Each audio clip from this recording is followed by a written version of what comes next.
in these days, which is understandable since suits seem to be the standard uniform for the New York Knicks.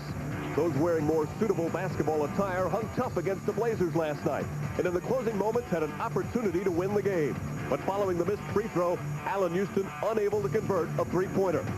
Critical errors followed, much to the dismay of Jeff Van Gundy, and the Knicks suffered yet another in a series of heartbreaking defeats. The last time the Atlanta Hawks challenged the Knicks at the Garden, New York found themselves in an eerily similar situation. This is the third ball, kicked out to Houston. Allen Houston a three. Allen Houston drills the three, and we're tied at 89. Unfortunately for the Knicks, Houston's heroics were eclipsed by those of Steve Smith, whose game-winning put a dagger in the hearts of Knicks fans, and once again inflicted a case of heartburn for the young coach. Tonight, less than 24 hours after a bitter defeat, the Knicks are back to try and break some hearts of their own.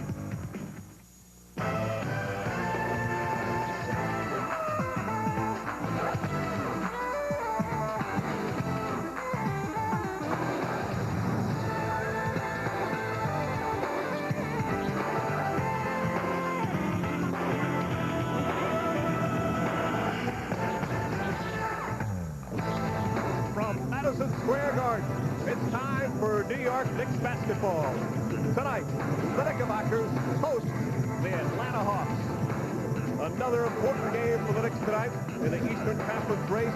Knicks currently in the 6th spot, despite tied with Cleveland. They own the tiebreaker by beating them in the season series. Atlanta right now in the 5th spot in the Eastern Conference.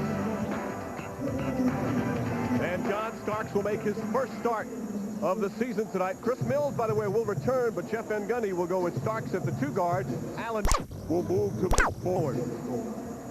And hello again, everyone. Along with John Andres, I'm Mike Green. No rest for the weary. Knicks have to bounce right back after another disappointing defeat last night. They've certainly had their share of them, but last night against the Blazers, the Knicks had opportunities to win. The reasons they even had those chances was the play of Charlie Ward. Ward took advantage of no Damon Stoudemire for Portland and really played well. Tonight, Mookie Blaylock will not play for the Hawks, and you can bet Charlie Ward's going to be aggressive offensively once again. Yes, the Knicks need him to do that, and he sensed it last evening, and he was really on target with an outstanding offensive performance. Charlie had it all working last night. The need was there, and he did it. And when people lay off him, Charlie was looking for the shot, and the jumper was hitting. Everything was hitting for Charlie last night. Again, when the defense doesn't come up and press him, why, he'll take that jump shot with confidence. And when they do come up on him, Charlie's proven time and again this year he knows how to finish around the basket. Big evening for him last night with a career high 19 points, shot the ball well wherever he was, throw in 11 assists and 6 rebounds, and you say the guy was an all-star performance last evening for Charlie Ward. But of course, Charlie Ward can't play center, and this past week has been a nightmare for the centerless Knicks in terms of the matchups. The 7-foot giants have been on the schedule. Charles Oakley has done his best. He's played very hard, but it's a difficult matchup. It started last Saturday with Ilgauskas of Cleveland. Oakley really held his own, in fact, outplayed the rookie. But then there were more. Rick Smitsall, 7'4", showed his offensive prowess against Oakley in the Pacers win here at the Garden. And then, of course, there was last night against Portland. Arvydas Sabonis just too dominating, too tall and too strong as Oakley struggled against Arvydas Sabonis. Tonight, he goes against Dikembe Mutombo, another 7-footer for the Hawks. And Mutombo is somebody, they've had their extracurricular activities. Yes, they've had very testy moments as Charles Oakley, with his physical style, tries to cut Mutombo down, who's not that fluid in his movement, but he stands tall, and Oakley bangs him around a lot, and there's no love between these two. That'll be very interesting tonight because Mutombo is not normally a high-scoring center, but last night he comes off a high-scoring game against Milwaukee, and you would expect tonight that the Hawks will pour the ball into him and let him use his height advantage over Charles Oakley. And also, again, without Mookie Blaylock, they'll need offense from other areas, and Mutombo certainly will try and do that. Knicks and the Hawks, they're even so far in the season series. They'll tip off again shortly. Starting lineups at opening tip when we return.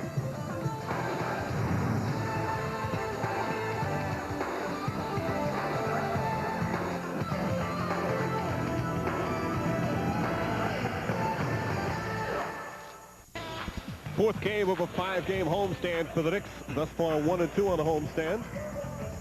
And we remind you, closed captioning brought to you by New York Marriott Marquis, Broadway's biggest hit. Let's get our starting lineups from public address announcer Mike Olszewski. Phil Hubbard, Stan Albeck, and Dick Helm. The athletic trainer is Chris Tucker. Now for the Hawks starting lineup. At guard at 6'3" from Washington, number 3, Eldridge Rickasner. At guard at 6'8" from Michigan State, number 8, Steve Smith. At forward at 6'6" from DePaul, number 33, Tyrone Corbin. At forward at 6'9" from Indiana, number 44, Alan Henderson. And at center at 7'2" from Georgetown, number 55, Dikembe Mutombo. Mookie Blaylock and Chucky Brown are injured and will not play. For your New York Knicks, the coaches are Jeff Van Gundy, Don Shady, Brendan Malone, Tom Thibodeau, Jeff Dix, and Greg Brittenham. The athletic trainers are Mike Saunders and Saeed Hamdan.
Defeat last night. As Jeff Van Gundy said constantly, the Knicks had their opportunities. Allen Houston missing a 3 down the stretch. They did an excellent job defensively on Houston. Played 46 minutes, 7 of 26 from the field. Question was asked to Van Gundy, are the Knicks now relying on Houston scoring a little too much? He addressed that earlier tonight. No, it's funny, though. Everybody wanted him to shoot. Now he's shooting. Now people want other people to shoot. It's sort of funny, but we always felt we were better off when we go inside out, be it through the drive or through the posting of Larry. And Portland's size, as Atlanta's size, it gives us problems getting off shots inside. And Allen got some quality looks, and he didn't make yesterday. And when him and John don't make, we lose. And I was surprised we had a chance to win against a quality team like Portland, you know, with those two guys combined to shoot for 11 for 39, and we had that open 3. That could have been a miracle for us, and just wasn't answered yesterday. Knicks will certainly need better shooting tonight.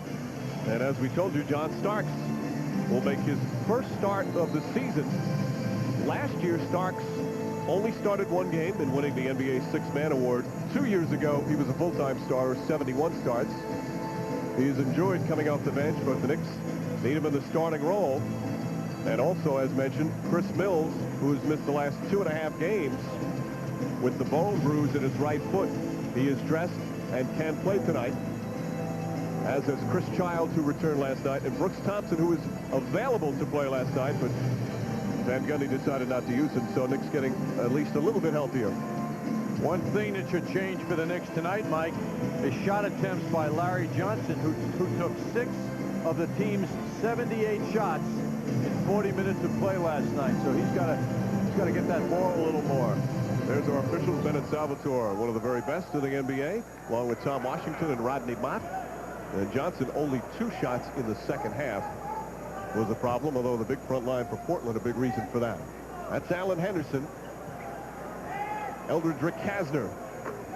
And Rickasner is an excellent shooter. He's filling in for Mookie Blaylock, who has anemia. Although Blaylock had tests today and everything came back negative, Hawks hope he can play on Sunday. Rickasner, a very good offensive player, not the defender that Blaylock is. Only his 11th start of the season. Houston